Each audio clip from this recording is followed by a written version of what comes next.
Socialism to you? Well, it's funny because I just saw a little film on that that was well done by the John Birch Society.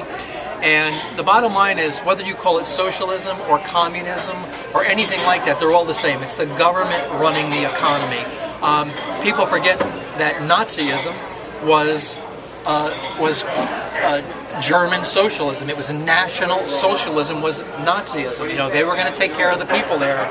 And having just come from the Holocaust Memorial here in Washington, D.C., it's a vivid reminder of how socialism, and when very few people make decisions, it's a very dangerous scenario. Our founders, we can't say that our founders were necessarily conservative or liberal or libertarian or something like that, but what we do know is that they did not want power centralized. They said any tyranny is bad tyranny, and centralized power is tyranny.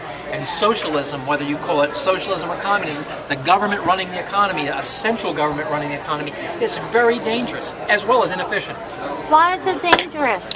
Well, it's dangerous because it doesn't necessarily reflect the collective will of the people.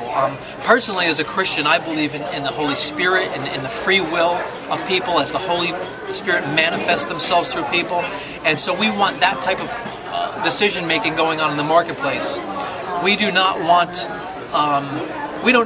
one person, a false idol, so to speak, that we raise up as the person that makes the decisions for us. That's a very much existentialist philosophy, that where they don't believe there's any God, and they believe it's the smartest guy in the class has to tell us all what to do, or otherwise we're all going to go over the edge of a cliff together.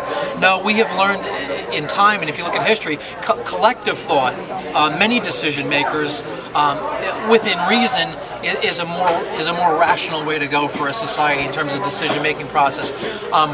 Jefferson, very much talked about the public square. And what's interesting about that to me is, I've been a 25-year political activist. 25 years ago, we were much further away from the public square that Jefferson talked about than we are today. We have actually gotten closer to the public square because of the internet and technology and things such as you're using right here and now. There's much more debate and discussion going on, and that's a healthy thing. The Tea Party movement is very much, we call it the Tea Party movement, and that's one name, but I just know where I live. The Tea Party movement has so many manifestations, it's not even funny, and it's so uncontrolled, and that was what Jefferson talked about. People coming together, and whether it's through the internet or literally the public square, it's just become such a great opportunity for us to all discuss the issues of our day and get involved in our government. We don't live in a democracy, we live in a constitutional republic, so very much that debate is alive and well. Do you think President Obama is a socialist?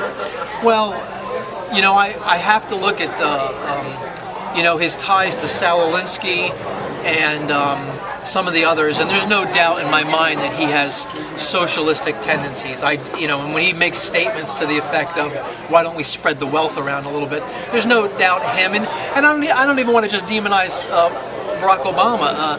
Nancy Pelosi, Harry Reid, Chris Dodd, Barney Frank, so many of the Democrats, want to nationalize and institutionalize everything.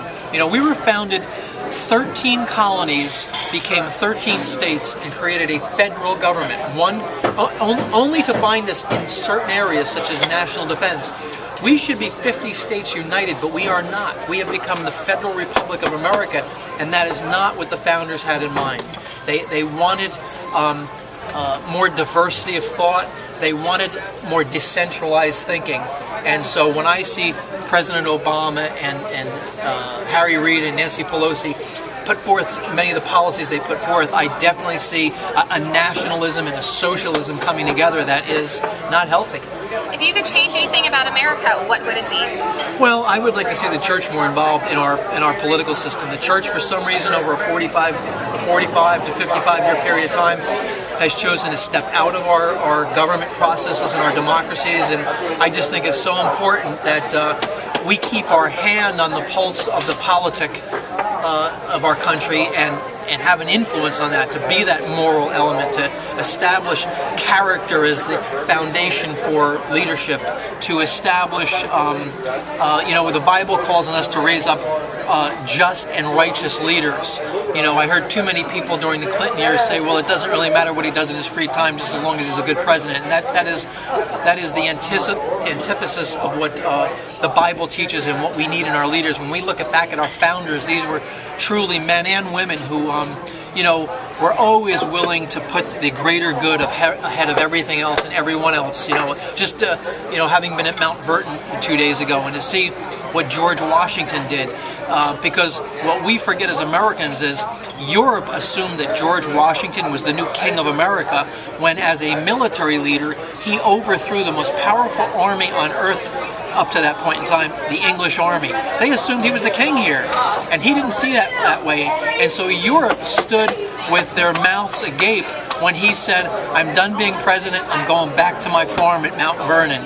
And as beautiful a place as it is, it's hard to conceive of a human being giving up that much power and that much, he had so much fanfare, but yet that's a good godly man and a good Christian leader who understands that morality and character must be the underpinning of leadership, and that was what he stood for more than anything. And perhaps that's why God gave him such divine providence to have withstood so many battles and so many bullets over the years, that he became our leader and led us to that providence, that promised land of America.